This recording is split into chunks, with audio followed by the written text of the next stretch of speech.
Hello guys and welcome back to another video.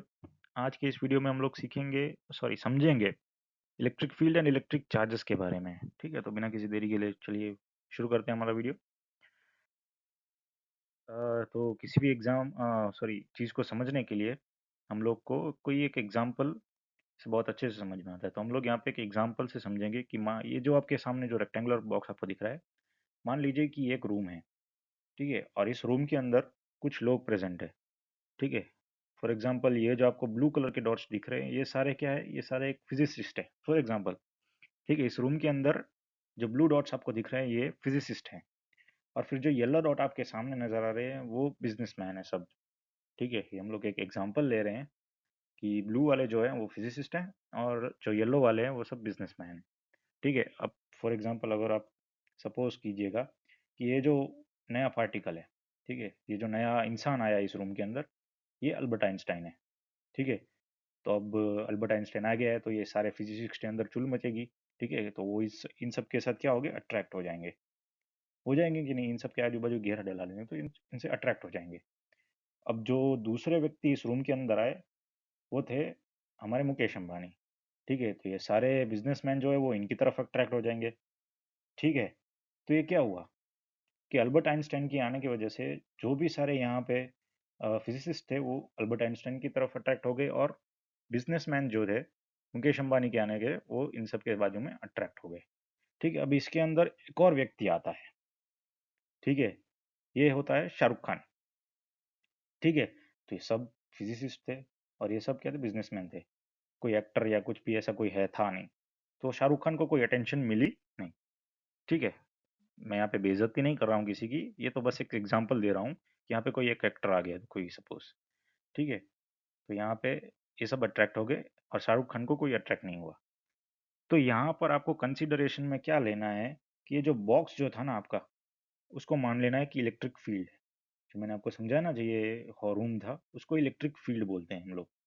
ठीक है, और यहाँ पे जितने भी एलिमेंट्स थे उन सबको नेगेटिव चार्जेस बोलेंगे, सपोज कर लेते हैं। और फिर नीचे वाले जो एलिमेंट थे उसको हम लोग क्या बोलते हैं, पॉजिटिव चार्जेस। ठीक है, यहाँ पे जितने भी एलिमेंट थे उसको पॉजिटिव चार्ज बोलेंगे, यहाँ पे जितने एलिमेंट्स थे यानी कि ये ब्लू वाले उसको हम नेगेटिव चार्ज बोलेंगे। ठीक है, इन सबका चार्ज क्या है, नेगेटिव। और अगर इनका चार्ज नेगेटिव है और ये आइंस्टीन की तरफ अट्रैक्ट हुए हैं, तो इसका मतलब क्या, आइंस्टीन का चार्ज क्या है। ठीक है, इनका नेगेटिव तो इनका पॉजिटिव होगा। सिमिलरली इसका, अगर ये पॉजिटिव चार्जेस किसकी तरफ अट्रैक्ट होते हैं, नेगेटिव की तरफ अट्रैक्ट होते हैं, और ये नेगेटिव चार्जेस हमेशा पॉजिटिव की तरफ अट्रैक्ट होते हैं। ठीक है, तो ये फंड आपको समझ में आया। ठीक है, अगर कोई भी चार्ज होगा हमको पता है कि ऑपोजिट चार्ज अट्रैक्ट होते हैं, तो नेगेटिव चार्ज जो है वो पॉजिटिव चार्ज की तरफ अट्रैक्ट होता है और पॉजिटिव चार्ज जो है वो नेगेटिव चार्ज की तरफ अट्रैक्ट होता है। तो ये जो चार्ज है, हम लोगों ने इस पार्टिकल का चार्ज निकाला। तो ये हम लोगों ने कैसे लिया कि कोई भी पार्टिकल, ठीक है, कोई भी ऑब्जेक्ट, ऑब्जेक्ट नहीं सॉरी पार्टिकल, कोई भी पार्टिकल, कोई भी मैटर किसी फील्ड के अंदर कैसा बिहेवियर शो करता है, उसको हम उसका चार्ज बोलेंगे। ठीक है, कैसा बिहेवियर, इलेक्ट्रिक फील्ड के अंदर कोई भी इलेक्ट्रिक चार्ज कैसा बिहेवियर शो करता है, तो उसको हम लोग क्या बोलते हैं, चार्ज। ये इंट्रिंसिक प्रॉपर्टी है, ये पॉजिटिव, ये जो नेगेटिव चार्जेस को अट्रैक्ट करता है इसलिए हम लोगों ने इसको पॉजिटिव चार्ज बोल दिया। और ये सारे पॉजिटिव चार्ज को अट्रैक्ट कर रहा है इसलिए हमने इसको नेगेटिव चार्ज कर दिया। वेरएस इसकी बात करें तो इसने किसी को अट्रैक्ट नहीं किया, ना पॉजिटिव अट्रैक्ट किया ना नेगेटिव अट्रैक्ट किया। इसका मतलब क्या कि ये जो है वो इलेक्ट्रिकली न्यूट्रल है। ओके, इसके अंदर चार्ज है लेकिन इलेक्ट्रिफाइड है, वो न्यूट्रल हो गया। ठीक है, इलेक्ट्रिकली न्यूट्रल है यानी कि हम लोग इसको कोई शो नहीं करते, इनको इसको चार्ज को कोई शो नहीं करते, ये न्यूट्रल है। ठीक है, तो ये सारे फंडे आपको ध्यान में रखने हैं। इसी का यही यही चार्ज है, इसके अलावा हम लोग को कुछ समझना ही नहीं है। ये आपको सिंपलेस्ट एग्जाम्पल के तरफ इतना आपको कोई नहीं समझा सकता। ठीक है, ये सिंपलेस्ट एग्जाम्पल है, बेस्ट एग्जाम्पल है इसको समझने के लिए। ठीक है, तो नेक्स्ट स्लाइड की तरफ जाते हैं। यहाँ पे हम लोग थोड़ी चार्ज के बारे में बात करेंगे। तो चार्ज का यूनिट एमकेएस और सीजीएस में हम लोगों ने दिया है। एमकेएस में उसका कूलम्ब चार्ज होता है और सीजीएस में इसका चार्ज होता है इलेक्ट्रोस्टैटिक यूनिट। ठीक है, ये एमकेएस और सीजीएस का मतलब mass kilogram second and centimetre gram second. ठीक है, ये इसका दो अलग अलग यूनिट्स में इसका यूनिट है, और यहाँ पे इसका रिलेशन दिया है कि 1 चार्ज = 3 × 10⁹ इलेक्ट्रोस्टैटिक यूनिट। ये इन दोनों के बीच का रिलेशन है। प्रॉपर्टीज की बात करें अगर हम, तो प्रॉपर्टीज में like charges repel and opposite charges attract. ठीक है, ये सबसे पहली और ये सबको मालूम होता है, ये मुझे ज्यादातर एक्सप्लेन करने की जरूरत नहीं है। कंजर्वेशन ऑफ चार्ज ये बहुत ज्यादा इंपॉर्टेंट टॉपिक है। Charge can neither be created nor be destroyed. ठीक है, किसी भी चार्ज को हम लोग बना नहीं सकते और ना ही हम उसको डिस्ट्रॉय कर सकते हैं। मास, अगर मैं बात करूं मास की, तो मास जो है वो कंजर्व नहीं रहता। ठीक है, क्यों? क्योंकि मास जो है वो एनर्जी बन सकता है। हम लोग अभी मास में हैं, ठीक है, जब हम हमारी डेथ हो जाएगी तो हमारी जो एनर्जी, हमारे जो मास है वो एनर्जी में कन्वर्ट हो जाएगा। ठीक है, सारा का सारा कन्वर्ट हो जाएगा। तो मास जो है वो कंजर्व्ड नहीं रहता, वो एनर्जी में ट्रांसफॉर्म हो जाता है। ठीक है, मास जो है वो एनर्जी में ट्रांसफॉर्म हो जाता है। यहाँ पर चार्ज जो है ना, उसके साथ ऐसा नहीं होता। वो चार्ज कभी हमेशा कंजर्व्ड ही रहता है। वो ना बन सकता है और ना ही उसको डिस्ट्रॉय किया जा सकता है। ये बहुत ज़्यादा इंपॉर्टेंट टॉपिक है, बहुत ध्यान देने वाली बात है। क्वांटाइजेशन ऑफ चार्ज की सपोज कीजिए कि नंबर ऑफ इलेक्ट्रॉन्स जितने भी हैं, ई मतलब ये इलेक्ट्रॉन इलेक्ट्रॉन का चार्ज है। Number of electron is equal to Q. एक एटम के अंदर जितने सारे इलेक्ट्रॉन्स होंगे उतना उसका चार्ज होगा। ठीक है, और यहाँ पे एन जो है वो इंटीजर होना चाहिए। ठीक है, इलेक्ट्रॉन्स कभी हमेशा इंटीजर्स में होते हैं। ठीक है, इलेक्ट्रॉन को तुम आधा इलेक्ट्रॉन्स नहीं हो सकता है कभी। ठीक है, इलेक्ट्रॉन जो है वो हमेशा क्या होता है, इंटीजर्स में होता है। हाफ इंटीजर नहीं होता है कभी। ठीक है, अब यहाँ पे इसका एक एक्सेप्शन यहाँ पे देखो, +1/3 and plus plus minus 2/3 charge. मैंने बोला था कि यहाँ पे ये हाफ फॉर्म में नहीं रहता है, तो इसका ये एक्सेप्शन है।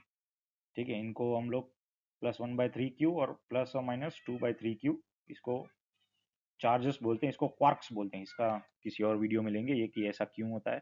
ठीक है, और क्या होते हैं ये क्वार्क्स। यहाँ पे ये देखें, यहाँ पे एग्जांपल लिखा है कि exist but are not taken consideration because of short life span. ये बस आप अपनी जानकारी के लिए अभी रख लें, इसको किसी और वीडियो में लेंगे। ठीक है, यहाँ पे एक पॉइंट है, charge can not exist without mass. मैंने आपको बोला था कि मास अलग अलग फॉर्म में हो सकता है। ठीक है, तो कोई भी चीज जो है वो मासलेस हो सकती है लेकिन चार्जलेस कभी नहीं हो सकती। फॉर एग्जाम्पल फोटॉन्स, फोटॉन्स का मास 0 होता है। अब आप बोलेंगे ऐसा क्यों? क्योंकि छोटी से छोटी चीज जैसे इलेक्ट्रॉन का भी मास होता है, नेग्लिजिबल तो नेग्लिजिबल लेकिन मास होता है। तो फोटॉन्स का मास क्यों? तो सिमिलर वही कैटेगरी है जैसा मैंने प्रीवियसली में बताया था ना, ये जो फील्ड है, ठीक है, इसको हम लोग हिग्स फील्ड बोलते हैं। क्या बोलते हैं इसको? हिग्स फील्ड बोलते हैं। इसके अंदर कोई भी मास अगर आता है, जैसे फॉर एग्जांपल फोटॉन्स इसके अंदर आते हैं, तो इसके अंदर के जो पार्टिकल्स है ना वो इसके ऊपर कोई बिहेवियर शो नहीं करते हैं। ठीक है, इसके ऊपर कोई बिहेवियर शो नहीं करते। तो फोटॉन्स इसके अंदर कोई बिहेवियर शो नहीं करे, इसके वो मासलेस है, फोटॉन्स का मास 0 रहता है। ओके, सो यहाँ पे एक और रिलेशन देखिए, प्लस क्यू। ये प्लस क्यू का mass is always less than minus Q का मास। ठीक है, ये इंपॉर्टेंट है। प्लस क्यू का mass is always less than minus Q का mass and charge does not depend upon frame of reference. ये एक बहुत ही ज़्यादा जो प्रॉपर्टीज मैंने आपको बताई मास की, उसके बारे में। नेक्स्ट स्लाइड पे चलते हैं। इलेक्ट्रिक फील्ड के बारे में जानते हैं। तो इलेक्ट्रिक फील्ड के बारे में जानेंगे कि जो, मान लीजिए ये पॉजिटिव चार्ज है ना, उससे बाहर की तरफ होती है इलेक्ट्रिक फील्ड। ये फील्ड लाइन्स है, ठीक है, इसके बाहर की तरफ ऐसे निकलती है और नेगेटिव चार्ज के अंदर की तरफ जाती है, तो इसको हम लोग डाइपोल बोलते हैं। तो पॉजिटिव चार्ज के आजू बाजू इलेक्ट्रिक फील्ड जो होती है ना, उसका इन्फ्लुएंस बोलते हैं। इलेक्ट्रिक फील्ड यानी कि इसके बाजू में इसका क्या इन्फ्लुएंस है। तो इलेक्ट्रिक फील्ड जो है वो उसको हम इलेक्ट्रिक फील्ड लाइन की तरफ रिप्रेजेंट करते हैं। ये तरीका है इलेक्ट्रिक फील्ड लाइन्स को दिखाने का कि हाँ यहाँ पे इलेक्ट्रिक, फिर यहाँ पे अगर आप देखेंगे ध्यान से तो जो यहाँ पे ज्यादा लाइन है ना, वहाँ पे इलेक्ट्रिक फील्ड बहुत ज्यादा होती है, डेंसर होती है, और यहाँ पे बहुत रेयरर होती है। ये एक तरीका है दिखाने का, विजुलाइज करने का। ठीक है, और ये जो आप एक पूरी कर्व देख रहे हैं, ये पूरा एक कर्व हो गया, ये एक कर्व हो गया, इसको इक्विपोटेंशियल लाइंस बोलते हैं, सरफेस होता है। और यहाँ पर जब दो लाइंस इंटरसेक्ट हो रही है, इंटरसेक्ट यहाँ पे, ठीक है, इंटरसेक्ट नहीं हो रही है, यहाँ पे आप लोग समझिए, ये कोई इंटरसेक्शन नहीं है, ये फील्ड लाइंस और इक्विपोटेंशियल सरफेस का इंटरसेक्शन है, वो हमेशा 90 डिग्री होता है। ठीक है, ये पोटेंशियल दिखा रहे हैं और इंटरसेक्शन, ये फील्ड लाइंस अलग है। यहाँ पे आप दोनों को मिक्स मत कीजिएगा, ये जो ब्लू कलर की लाइंस है ना और ये रेड कलर की लाइंस, दोनों अलग अलग है।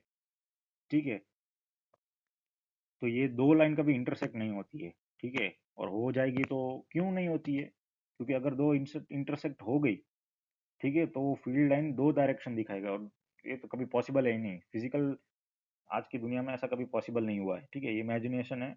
अगर सच हो गया तो फिर आई मीन बहुत ज़्यादा भयंकर हो जाएगा, ठीक है। और यहाँ पे देखिए, ये दो लाइट है, दो पॉजिटिव चार्ज है, और ये दूसरे को रिपेल कर रहे हैं, इसी की इसी वजह से रिपेल कर रहे हैं, और ये दो अनलाइक चार्जेस है। और ये अब थोड़ा और डिफिनेशन, अगर हम इसको और ज़्यादा क्लोज ले गए तो ये किस तरह की फील्ड लाइंस दिखेंगी, और ये 3D व्यू है फील्ड लाइंस का। ओके, सो आई होप कि आपको ये वीडियो समझ में आ गया है। थोड़ा तेज लगा तो फिर मुझे बताइएगा नीचे कमेंट्स में, आपके रिव्यूज बताइएगा कि कैसे रहा आपका ये वीडियो का experience. Thank you and have a nice day.